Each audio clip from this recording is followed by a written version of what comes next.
Welcome to another episode of the blackening. Welcome to the blackening. This is going to be about the allies that and I put allies in quotations. The gentleman said this morning, I don't like that word. He said, I don't like the allies and I don't like the word either. But I like the juxtaposition of some things that happened this week so that we can put allies in both quotations and put them in context. I'm watching Morning Joe this morning, and I'm listening to a conversation that was going into the Senate's debate and rejection from the Democrats of the Republican proposal that spoke about police reform, which is ridiculous. The unions need to be disbanded, and let's just talk about if you're going to have police at all. Then it needs to be something that comes from the community, and designed by the community, and that's just only for the safety of the community. Right now, the police and the military are both doing the exact same job, one domestically, one internationally, and that's protecting the assets and resources of the rich. But I digress. I want to talk about the allies because I saw Tim Scott trotted out, and I do mean trotted out like a show pony, as the Republican standard bearer. And there are black people in South Carolina that probably think he's their ally because he's black. Nothing could be further from the truth. But it goes deeper than that because as they're having a conversation about the fact that the Democrats rejected it, and that proposal, which was ridiculous, it was toothless, it was meaningless, it was again, dog and pony show. They went into a conversation, and Mike Barnacle asked a question about why they were having such difficulties that were creating problems. And he started to explain, and then they shifted over to Reverend Al Sharpton. And Reverend Al Sharpton, while they're talking about police reform, shifted the conversation to the killings in Chicago that happened this weekend. Not about the police, but to that issue. He shifted. He totally took that conversation in another direction. And you people who venerate these individuals don't know the history of Al Sharpton and why he's been allowed to, with his non-talking self, to be on television every day. You don't understand why he's there. But he's a black man, he's a pastor, and has done some rotten things. But he's trotted out in front of us also, as if he's, a standard bearer for the black community, and he's doing good work for us. He's doing some work, but it ain't for us. And that better be recognized, because that was evident this morning. He shifted the conversation. Mike Barnacle shifted the conversation back away from police brutality. Away from the killings in Chicago and back to the root cause of the issues of what's creating the problems we're having in the first place. And Chuck Schumer didn't even know how to address that issue of the underlying problems. And Chuck Schumer, a lot of you people think that he's on our side. Not our side. Of course, he's not on black people's side at all. But you think that he's a Democrat. That he's... let me take that back. Some of you people think Democrats are on our side. Some of you think that the unions are on our side. And if you're black and you think a union is giving a damn about you, you better recognize I was a union member and I got left out in the cold. The first time I asked the union to help me, I saw how they operate. We can't do anything for you. You've been paying dues. We can't do anything for you. And then I saw it this week. Let's just keep on going with that ally piece. Because you're sold that the unions are about the people. They're the ones who are backing us. Well, there are a whole bunch of union members who care about a lot of stuff. But the leadership of the unions don't give a damn about you, especially if you're black. They ain't never gave a damn about you. If you don't believe me, you better look up the fact that A. Philip Randolph couldn't get the Pullman Porters into the unions. The fact that James Baldwin spoke about the unions In 1961 on television, 63 on 65, he spoke about them over and over again. The fact that they wouldn't let us into the unions. And here we are allowing the unions to be standard bearers again for our community and talking about us as people and how they care about us because they get. I said, yeah, really? Let me ask you something, unions. Why did Richard Trumka from the AFL-CIO speak so favorably about the police unions and the fact that they were being asked to leave by membership to disaffiliate the AFL-CIO with police unions because of the damage they're doing to the image of unions? And he spoke as favorably as he could. He backed them 100%. So I'll ask people who say, well, you know, the unions care about you. Well, here I am out here in this community right now, and you talk about putting Tesla in my backyard. The unions, the first thing they do is come out and say, oh, no, you don't want that. They're going to hurt us. Hurt who? Because if Tesla brings jobs in my neighborhood and I ain't had no jobs, I don't give a damn about a union. I'm talking about my community. I've never seen you come out here and cut for me. So I ain't about that union piece. I'm not about that ally piece. I want to get right down to it because it gets personal for me. Because I asked an ally, quote, an ally, a friend of mine. I said, I need to have that out here so that my people can go to work. It can increase some revenue into the district, the school district that I live in. That's one of the poorest districts in Region 13, the Central Texas area. And I said it's going to put a minimum of $1.8 million back into our school district every year that we don't have. That we don't have. $1.8 million is, you know, almost 2% of our budget. An additional 2%. That's not counting anything else is going to do. 2%. I said I need that. My kids need that. So what I need you to do is either A, stand down. In my case, I said what I need you to do is shut the hell up or support what we're about to ask. He said, well, I can do such and such and so and so. I said, oh, really? Okay, I can support what you're just asking questions and, you know, get clarification. I guess that's not too bad. Anyway, he did it all. He seriously went up there and started shooting arrows in the piece. So that's what my ally did for me. He didn't give a damn. His principle stood in the way of me getting what I needed. His principle stood in the way.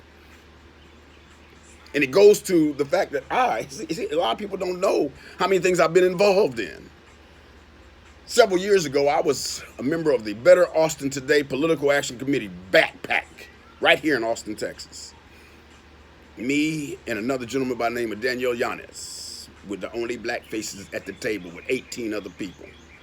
And they were going to change the landscape and speak to the powers that be and hold people accountable. And they asked me while I was there, I said, I'm here to watch y'all. I'm going to make sure that what you do don't affect me and hurt me, because that's what happens every time y'all, you know, hold somebody accountable. I'm the one that suffers. So we did that for several years. And I said, I'm about to run for office. I need some help from y'all. Man, there were people at that table. There were environmentalists and, you know, anti-labor folk and anti-big business folk. It was all kind of folks sitting at the table. Anti-big government people. It was libertarian-minded individuals. It was all kind of people at that table. I got ready to run for office. And the gentleman at the time I was getting ready to run was the president of the Sierra Club. Now, I've been doing work for the Sierra Club, doing environmental stuff. I've been fighting, like I said, I've been fighting everybody's battle. I've been fighting my battle, their battle. I've been carrying my water and their water. So when you need me, I show up. At least I used to. Even when I was sick. Even when I had cancer, I showed up for folks. I put signs out. While I had cancer, while I could barely move, I still put signs up. But I asked somebody to help me during my campaign. He was the president. And when the endorsements came back, I didn't get the endorsement of the Sierra Club. I said, say, Roy, what happened, son?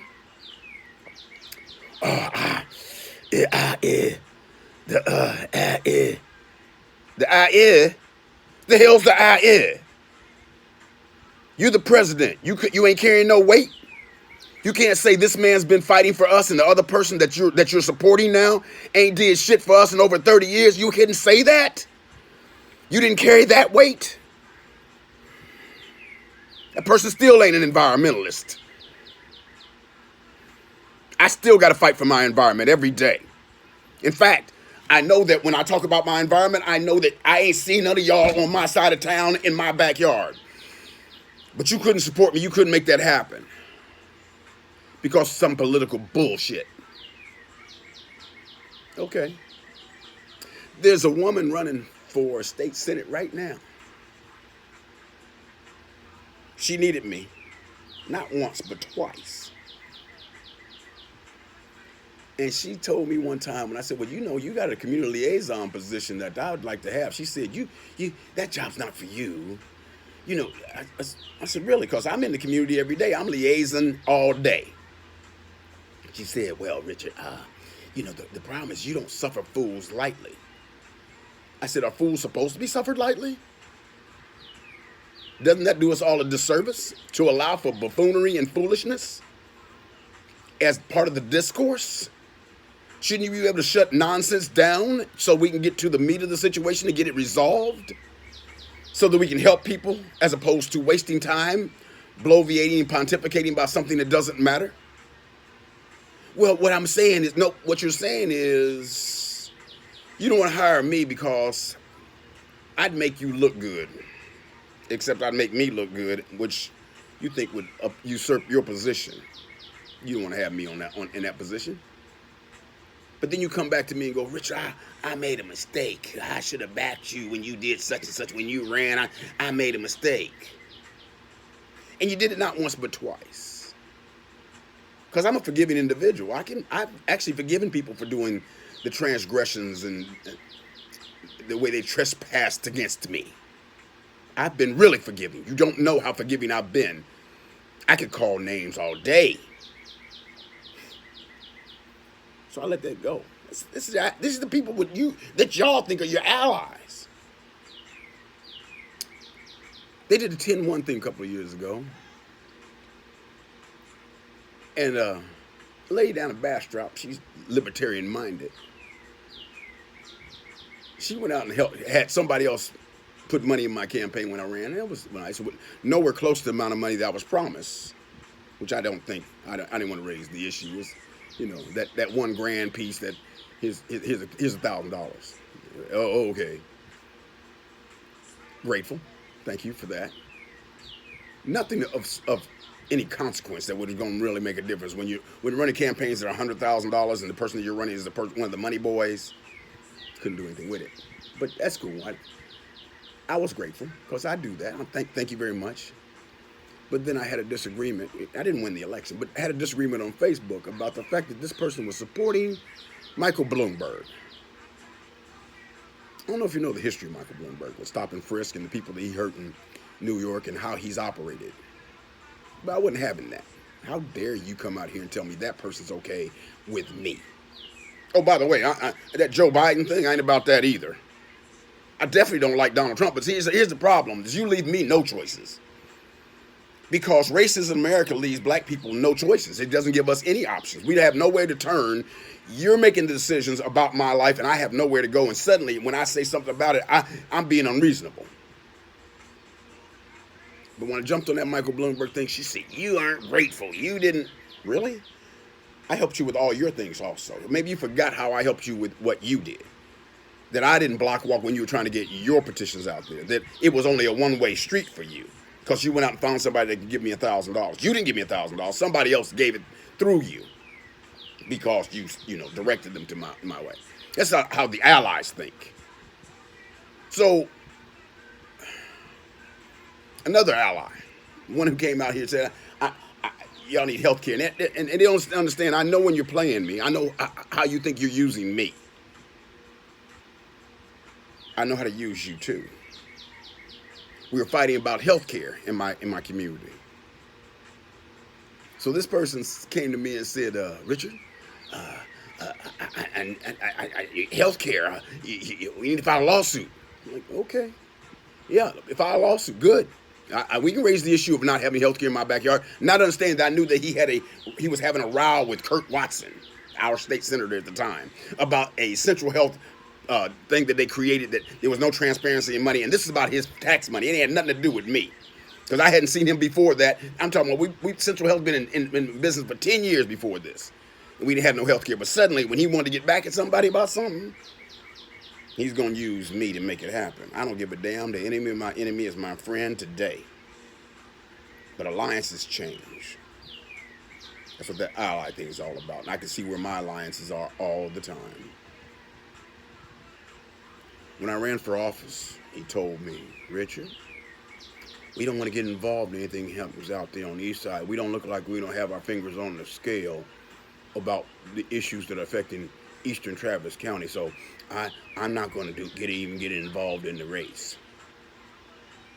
That was back when a buffoon, straight up buffoon, I'm talking about losing it, buffoon was on the county commissioner's court and running again.